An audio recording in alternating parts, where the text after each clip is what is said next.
पढ़ने को, अपने अध्ययन अध्यापन को एंजॉय करना सीख लिया ना, उसका सिलेक्शन इतनी जल्दी हो जाता है, इतनी जल्दी हो जाता है कि उसको पता भी नहीं चलता कि क्या मैं इस काबिल हो गया था कि मेरा सिलेक्शन हो गया। दूसरी चीज, आप सोचते हैं कि हम इतना पढ़ रहे हैं और हमारा सिलेक्शन नहीं हो रहा है, या जो कुछ भी, बहुत सारे लोग होंगे कि हमारा होगा या नहीं होगा। मैं आपको सिर्फ एक ही चीज बताता हूं कि जिस दिन आप पीएससी के योग्य हो जाएंगे, उस दिन आपको मतलब अपने तरीके से कोई अभ्यास या कुछ नया करने की आवश्यकता नहीं होगी। पीएससी आपको स्वयं खींच लेगा। तो आप सेलेक्ट होने से ज्यादा योग्य बनने के पीछे भागिए, कि आप उस चीज के योग्य हैं। समझ पा रहे हैं कि आप में अधिकारी वाले गुण हैं, आपके अंदर वो सारी क्वालिटीज हैं जिसके कारण आप चयनित हो। अब मैं बताता हूं तैयारी करने का तरीका। देखिए, हम लोग जब बहुत सारे लोग ऐसे होते हैं कि जब तैयारी करना प्रारंभ करते हैं तो सबसे पहले सोचते हैं हम प्रीलिम्स की तैयारी करें, फिर मेंस की तैयारी करें, फिर इंटरव्यू की तैयारी करें। मैं आपको एकदम सिंपल सी बात बता रहा हूं, एकदम साधारण सी बात। तैयारी करने का क्रम जस्ट अपोजिट होता है, एकदम विपरीत। तैयारी करने का क्रम होता है पहले इंटरव्यू, फिर मेंस और फिर प्री। आप सोच रहे होंगे ये तो आप एकदम अपोजिट चीजें बता रहे हैं, नया ही सब कुछ बता दिया। दरअसल उसका कारण क्या है वो सुनिए। इंटरव्यू की तैयारी करने का मतलब ये नहीं है कि आपको इंटरव्यू की क्लासेस करनी है या मॉक इंटरव्यू देने जाने हैं। इंटरव्यू की तैयारी करने का मतलब ये है कि आपको अपने व्यक्तित्व का विकास करना है। अपने व्यक्तित्व का विकास एक दिन में नहीं हो जाएगा। आपकी पर्सनालिटी जो है वो एक दिन में डेवलप नहीं हो पाएगी। आपको नियमित अध्ययन करना पड़ेगा, उन विचारों को लाना पड़ेगा, उन चीजों को पढ़ते हुए आपको अपने आप को निखारना पड़ेगा, तब जाके आपकी जो है पर्सनालिटी उस स्तर पर ग्रूम हो पाएगी। समझ पा रहे हैं? तो पर्सनालिटी को कैसे डेवलप किया जाए, अपने आप को, अपने विचारों को कैसे बढ़ाया जाए और कैसे अध्ययन किया जाए, ये है इंटरव्यू और साक्षात्कार। समझ पा रहे हैं?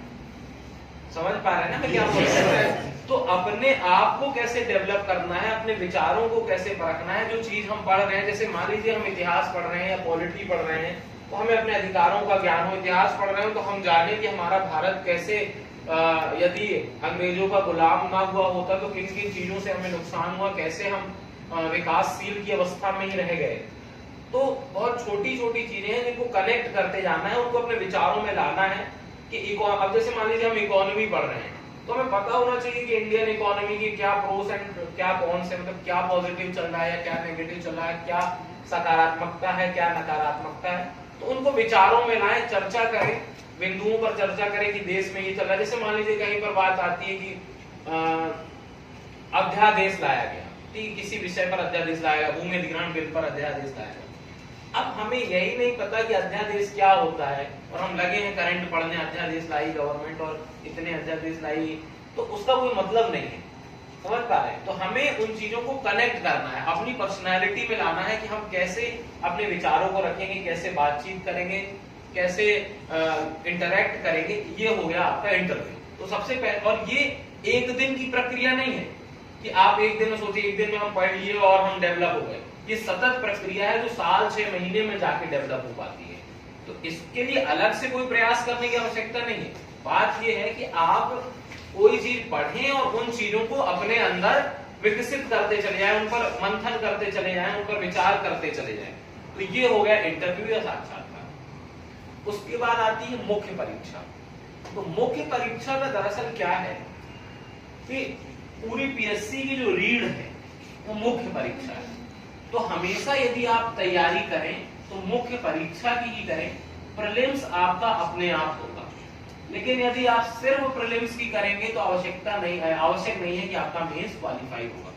दरअसल लोग बिल्कुल समझ नहीं पाते हैं, कई लोग उस चीज को समझा भी नहीं पाते हैं कि मुख्य परीक्षा क्यों आवश्यक है। दरअसल एक बात बताइए, मान लीजिए कोई प्रश्न आता है ऐसा कि उसमें फैक्चुअल डेटा नहीं पूछा है, ऐसा हम एनालिसिस बताते हैं। पहले 100 प्रश्न आते हैं प्रीलिम्स में, ठीक है, 100 प्रश्नों में से लगभग 55 के आसपास सभी से बन जाते हैं, ठीक है, 55 के आसपास सभी से बन गए।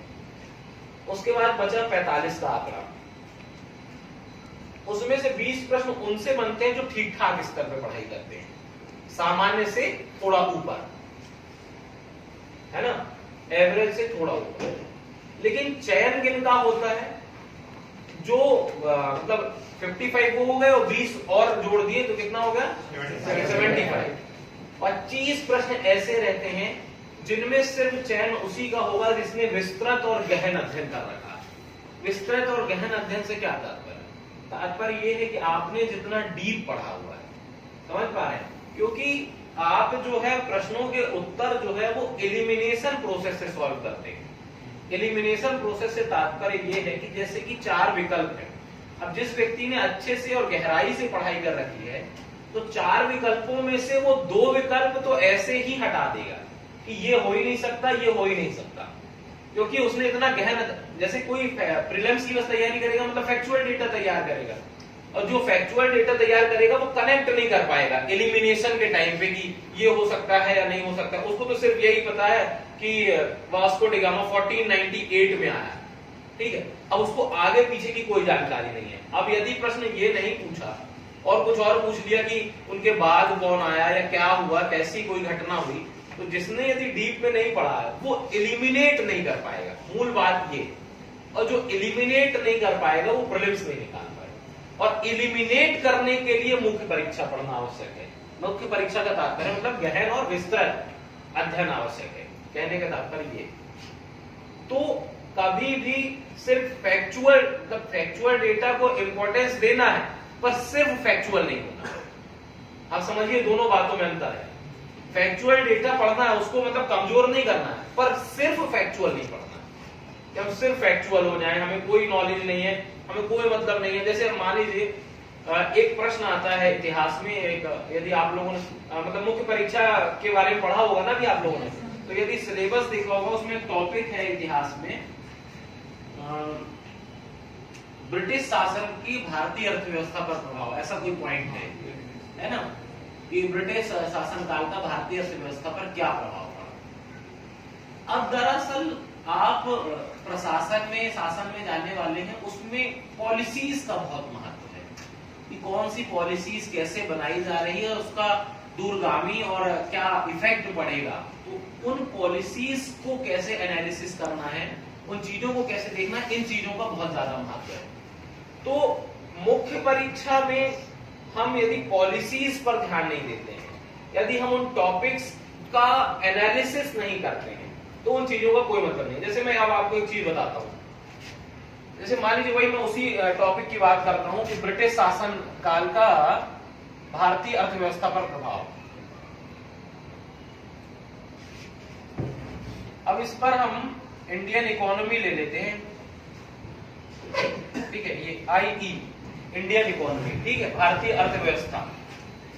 अब इस पर जैसे आप लोगों ने पढ़ा होगा अभी, तो लगभग थोड़ा बहुत तो सबने पढ़ा रखा है ना, एकदम न्यू तो नहीं है ना, आप लोग एकदम न्यू स्टूडेंट तो नहीं है ना, एकदम तैयारी शुरू ही की है, थोड़ा बहुत तो पढ़ा ही होगा।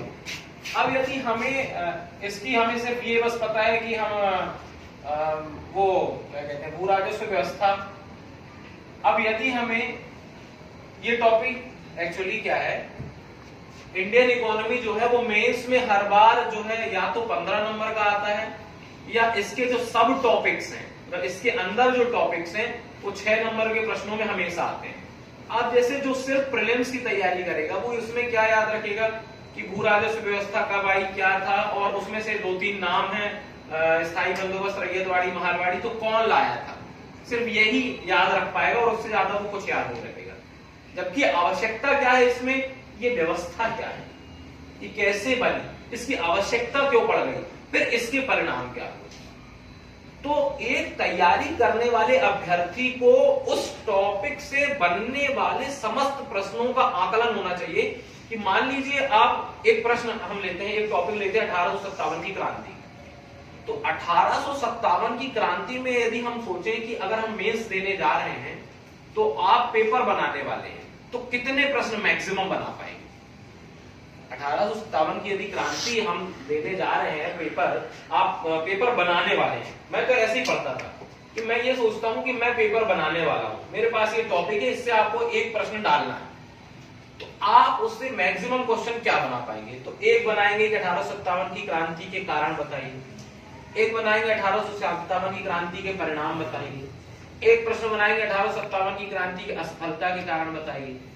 फिर और अगर हम 3-4 और डीप में जाएंगे तो एक किसी व्यक्ति विशेष का 1857 की क्रांति में योगदान पूछ लेंगे, ठीक है, चाहे तात्या टोपे हो, चाहे लक्ष्मीबाई हो, चाहे लियाकत अली खां हो, किसी क्षेत्र, फिर हम किसी क्षेत्र विशेष का योगदान पूछ लेंगे कि कानपुर से क्या संबंध रहा 1857 की क्रांति का।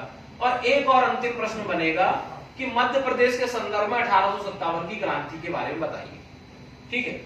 अब पीएससी इन 7 प्रश्नों के अलावा 1857 की क्रांति पे कोई प्रश्न नहीं बना सकता, समझ पा रहे हैं? इन 7 तो हमें 7 का आइडिया है, समझ पा रहे हैं? जब हम पढ़ रहे हैं, हम किसी टॉपिक को कवर करना चाह रहे हैं, तो 1857 की क्रांति के समस्त टॉपिक्स जब हमने कवर कर लिए हैं, समझ पा रहे हैं? जब सारे हमने कवर कर लिए हैं कि उसका हमने एक एनालिसिस बना लिया कि ये प्रश्न पूछा जाएगा, तो इसमें हम इंट्रो ये लिखेंगे, बॉडी ये लिखेंगे और निष्कर्ष ये लिखेंगे, तो हमें आइडिया लग जाता है कि किन किन प्रश्नों पे बनती है। अब अगर अपन ये वाला टॉपिक कंप्लीट करते हैं कि जैसे हम इंडियन इकोनॉमी पढ़ रहे हैं, तो इंडियन इकोनॉमी की जो पूरी पॉलिसीज है वो मात्र 5 बिंदुओं पे आके टिक जाती है। पूरी इकोनॉमिक पॉलिसीज को हम पढ़ लेंगे मात्र 5 बिंदुओं पे। एक है भू राजस्व व्यवस्था, एक है कृषि का वाणिज्यीकरण या कमर्शियलाइजेशन ऑफ एग्रीकल्चर,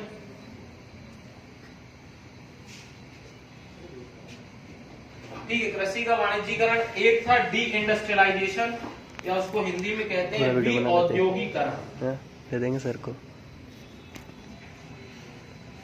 एक था धन की निकासी, ड्रेन ऑफ वेल्थ, और 5वां था रेलवे। बस, ठीक है। ब्रिटिश शासन का भारतीय अर्थव्यवस्था पर प्रभाव मात्र इन 5 बिंदुओं पर मेंस में लिखा जाता है, 6 नंबर में भी और 15 नंबर में। 15 नंबर कहा जाता है तो इनको सब पॉइंट्स को एक्सप्लेन कर देते हैं, और यदि 6 नंबर में आया था। और भू राजस्व व्यवस्था की 3 वो है, स्थायी बंदोबस्त, महालवाड़ी और रैयतवाड़ी, ठीक है। बस, अब यदि हमें इन चीजों का आइडिया है तो हमारा मेंस बहुत आसानी से निकलेगा। तो मेरा कहने का मतलब ये है कि आप मेंस की पढ़ाई करते समय जितने भी टॉपिक्स हैं, किसी के पास सिलेबस है क्या मेंस का? नहीं है, चलिए कोई बात नहीं, है क्या आप लोगों के पास? देखिए मोबाइल निकाल के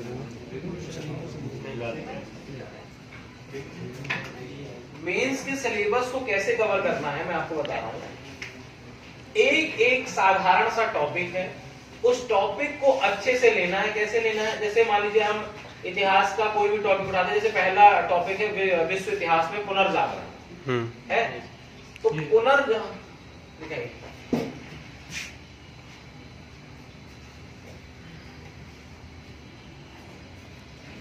अच्छा, आपको ये तो आइडिया है एथिक्स, 5th होता है हिंदी, 6th होता है एसे,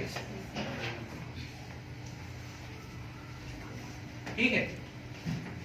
history plus geography paper 1, polity plus योजनाएं paper 2, 3rd paper economy plus science, 4th ethics, 5th Hindi, 6th essay. अब देखिए हमें पेपर वाइज तैयारी करने की आवश्यकता होती है। अब पेपर 1 जो होता है ये कितने नंबर का? 250 का होता है ना, 350 का होता है। 300, 300, 300, ये 200, ये हिंदी भी 200, ये 100, ठीक है।